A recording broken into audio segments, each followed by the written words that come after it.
RC Maniacs. Hey guys, so I'm back with the C64-1 from WPL. Last video I only ran it through my garden course, or not even my course because it's overgrown right now, so just around my garden. And yeah, I felt I wanted to give this a proper test drive and also give you guys a proper look at how this performs.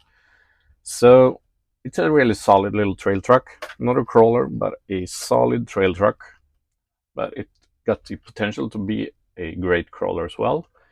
In my opinion, you just need to change out the 260 motor to a 370 because this lacks that low speed modulation control you want. But it works really good in higher speeds, but you want more power when you're going slow, so definitely a 370, and that would make this really good. Another thing I would recommend is upgrading to kit tires, because these are a bit hard when it comes to the rubber compound, so you won't get much grip on flat, smooth surfaces like rocks and stuff like that. But it works. They work really good on like roots and stuff out in the woods. But yeah, softer tires preferably. So have a look at the kit tires, and otherwise it's really good.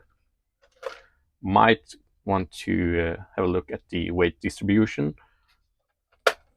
I really like this new hatch here, but it gives a lot of weight in the rear, so when you hit those steep inclines it tends to tip over backwards. Not a huge problem, but I noticed it.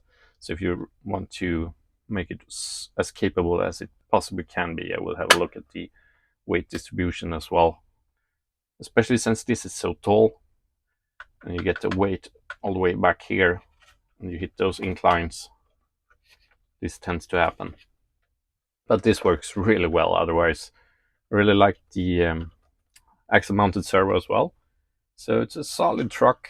I really enjoy it, and it looks good as well. And for the price point, I think it's 75 US or something like that. It's hard to beat.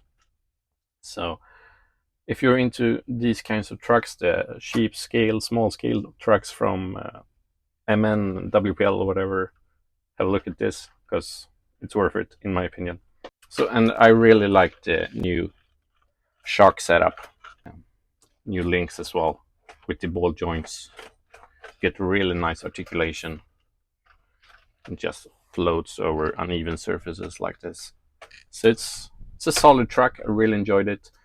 I managed to get some really nice footage because yeah, it's great scenery out there, and I also brought my camera with me. Got some cool snapshots. So make sure to follow me on Instagram as well if you want to see more still pics, and maybe I threw a couple in the video as well, who knows. But the video is nice, and I enjoy this truck, and I hope you enjoyed the video, and let me know down in the comments what you think.